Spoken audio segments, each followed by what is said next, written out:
Everybody ain't built like us, man. Everybody ain't but built we like trying us, to get man. them there. I'm trying to get them there. So let's get it, man. So what got you into fitness?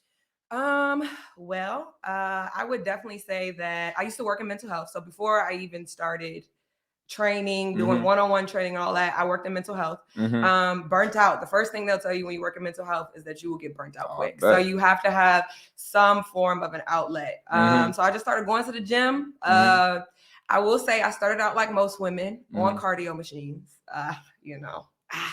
Not my proudest moment. Not my proudest moment. Okay. But you was out here with the cardio bunny body. Oh my God. You know what I'm saying? Where you got the booty band on. Cardio by Maya. On the Stairmaster. What is that about? Lord. What is that about? Okay. But over time, I learned how to lift weights. And then I was like, you know what? I know how to do this. Let me start helping other people. For sure. And then that's how I started training women. I will say my primary focus, I do only train women.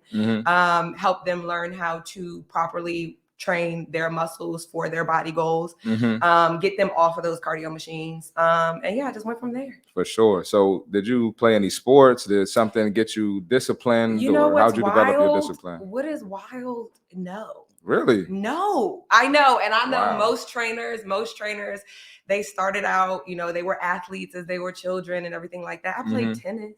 You know what I'm saying? I was a cheerleader. But like I was a cheerleader up through middle school. After that, high school, I've always been a big chatterbox. So I've always been like, very like outgoing, talkative, but like never like on the sports end. I was never really playing sports or anything like that. Went to college, everybody gains that freshman 15. Uh-oh. Okay. That freshman 15 was more like a freshman 20. I ain't gonna lie. My God. I'm not gonna lie. My. Okay. And then after that, I crossed. I'm AK. Everybody lose weight. Okay. I will say I lost that. I lost that weight. And then from there, I will say my weight kind of fluctuated. And I do also have PCOS. So that was also a learning curve. Perfect. Yeah, that was also a learning curve for me because, with PCOS, your body weight, it fluctuates a lot. So I really had to really just get a grasp on what my body needed for me to see the results that I wanted to see. I did not know that, but I'm glad you said that because we're going to come to that topic at the end of the podcast. It's a lot of us out here. But yeah. So, it was a learning curve for me. Gotcha. And that's really how I got into, learning how to properly lift weights, learning how women need to train their bodies, because, we have so many things working against us with these hormones. Yeah, facts. So since we're on the topic, can you tell women why it's important to lift weights and the benefits that women can get from lifting weights? Because you talk to women, they're like, yeah, I don't want to get bulky. I don't want to look like a bodybuilder. And it's like, bro, this girl been putting in work to look like that. You're probably not going, so. Yeah. Well, okay. So I train women of all different ages. So there are literally benefits at every age. So with my older women, my clients that are in their 60s and older, we talk about bone density, right? The reason why you want to lift weights is to strengthen your bone density, because the number one way that most older people unfortunately pass, if it's not from like a chronic illness, is by falling and breaking a bone. Yep. So the reason why it's so important for some of our seasoned ladies to lift weights is so they can strengthen that bone density, so that if they fall, they can withstand it, right? Exactly. At my gym, I don't know what's on the water at my gym right now, but I got like 20 pregnant women right now. So pregnancy is spreading like wildfire. I know. Listen, the girls is getting snatched and they go home and throw that thing back. Okay, that's what's happening right now. We getting the girls snatched, they going home and throw that thing back. Okay, that's a shirt right there. All right, look. So yes, I do have like 20 pregnant women right now in my gym. And the reason why it's so important for women in their 30s or just, my pregnant clients, for them to lift weights, is because it reduces the risk of gestational diabetes, preeclampsia. It helps labor to be smooth. It reduces your risk of needing to have a C-section. All those things. So many women think that when they get pregnant, they just gotta chill and stop and do nothing. Then gain 40. Then you try to bounce back after the pregnancy. It's like you starting over from day one. I be telling women all the time, like, when they see me training a pregnant woman, I got one pregnant lady right now. They're like, why you got her doing all that? But it's like, you're supposed to do the same stuff that you've been doing. Yeah, and I actually have some content, a series I'm about to bring out right now about how your training changes each trimester. Because as you get further along, you can't do everything, right? Some things need to get cut out because it puts the baby at risk. Like, you can't have them laying flat on their back. It reduces their blood pressure. Things like that come into play. But most things women can still do throughout their pregnancy. And like you said, it does help with that mommy snapback, because once you drop that load, sis, now we got to focus on getting your body fat back to where it was before you got pregnant, right? So training throughout your pregnancy helps with all of that. Not just once you give birth, of course it helps that snapback, but it makes your pregnancy almost effortless. Like so many of the things that women who completely cut out working out, the things that they deal with during their pregnancy, so many of my girls, they don't see any of that. Like they'll go to their check-ins and their doctors are like, whatever she got you doing, just keep doing that. Like, keep working out. So, it helps women when they're pregnant. And a really important thing that I don't think we talk about is right now, it'll help with seasonal depression. So many women suffer and how many times have I said that on this podcast? They try to cancel me when I said that. But go ahead. They try to cancel you because yes. Yes. Okay. Well, we got the right one. We got the right one. Thank today. You. But yes, it does help with seasonal depression. So many women suffer with seasonal depression at a higher rate than men. We haven't found out exactly why. I mean, it could be the hormones that play a role in that. But working out, those post-workout endorphins, those kick in, and that can change that seasonal depression like that. You know what I'm saying? And what I tell women is, if you really struggle with seasonal depression, kind of switch up your routine. Like if you can't work out in the evenings because it's too dark outside or whatever, most of us telework now. Most of the girls out here, they teleworking now. Go work out in the middle of the day. You know what I'm saying? Trying to go work out in the morning, switch up your routine, but don't stop working out. Absolutely. So yeah, at the end of the day, you still have your basic reasons as to why women need to work out, to keep the blood pressure down, keep the body fat down. But those hormonal factors, they are crucial. Lifting weights is crucial. It plays a crucial role into just how we feel about ourselves and just how we view ourselves, our mental health, all of that. That's why we got to keep lifting weights. I like to focus on the ladies because they'll have a dude in their DM or telling them they cute, telling them they look good or something like that, and they think they don't got to touch the gym at all. And I'm like, you're tripping.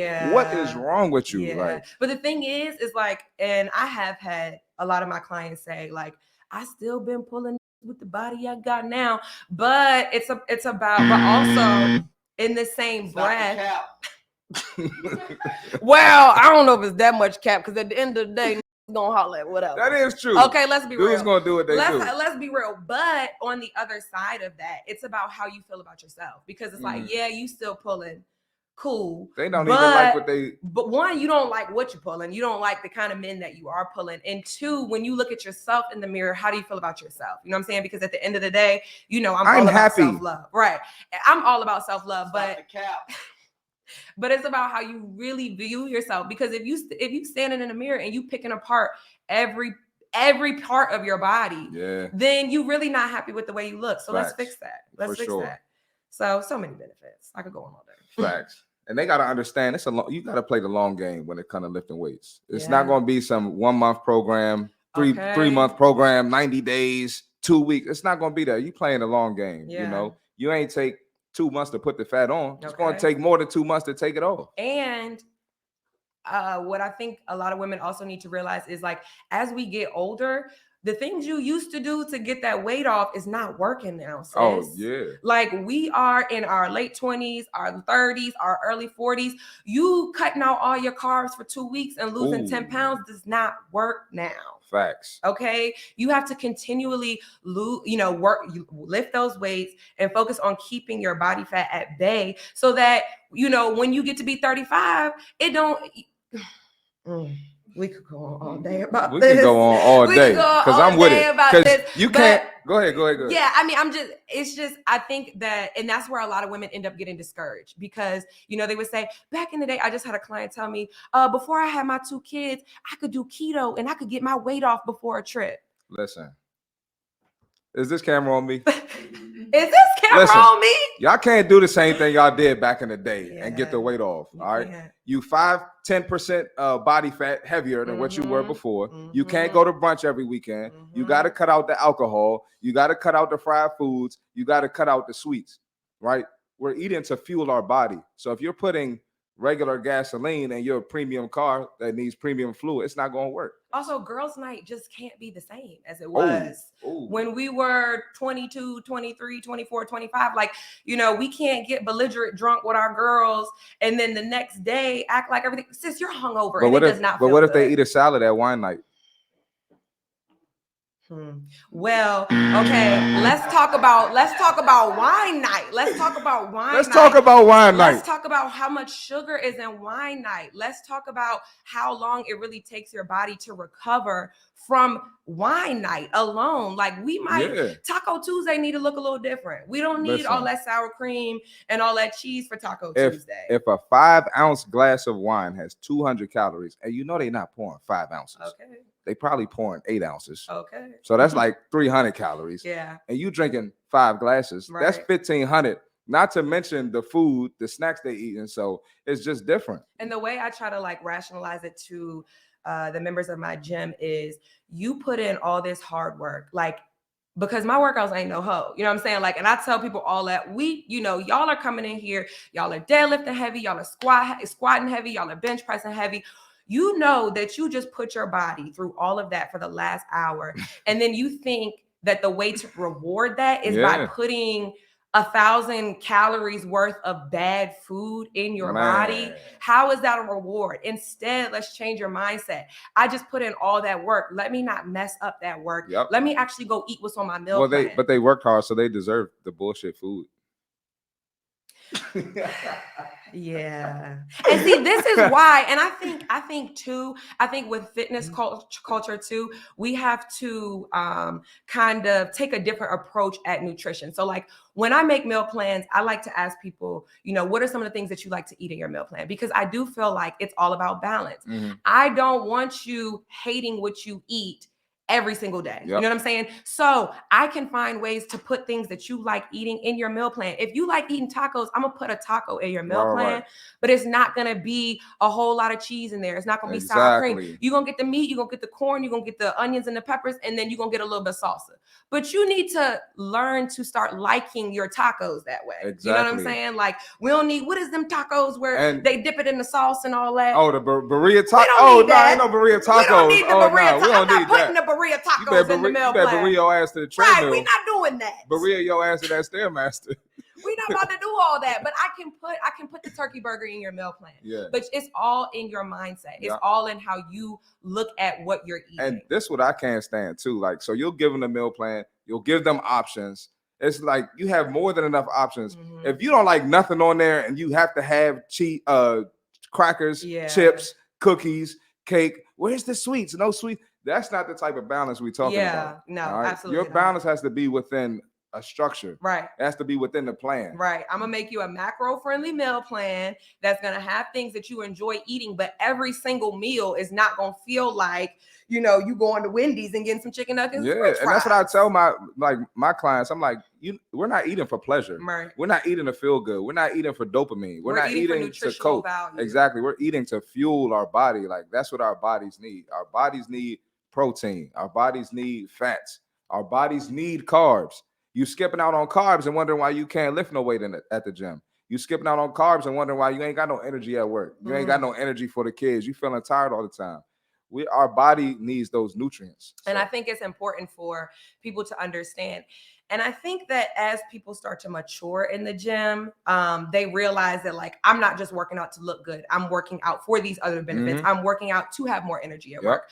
I'm working out so I can run after my kids after I just worked all day. You know what I'm saying? Yeah. I'm working out for these other benefits. I'm working out to feel good about myself, not just so I can look snatched when I go to the day party with my girls. Yep. Like, you know what I'm saying? It has to be more than that for you, or else you are going to look at this as something short-term versus a lifestyle change. Yep. And I always tell people, like, you're going to end up quitting if you don't get it together. Like, if you can't get here consistently, you can't get on the meal plan, you're not going to see your body change. You're not going to get the benefits of the mental health from the gym. Right. You're not going to feel good when you leave the gym. Right. So you're going to end up quitting. They Right. always end up quitting too. Yeah, we can't just prep for trips. Like, and I know that's something that, you know, the fitness industry likes to, you know, say summer bodies are made in the winter. Like, yeah, that's cute. But also, like, we're here for a long time. I'm here for a good time, but I'm also here for a long time too.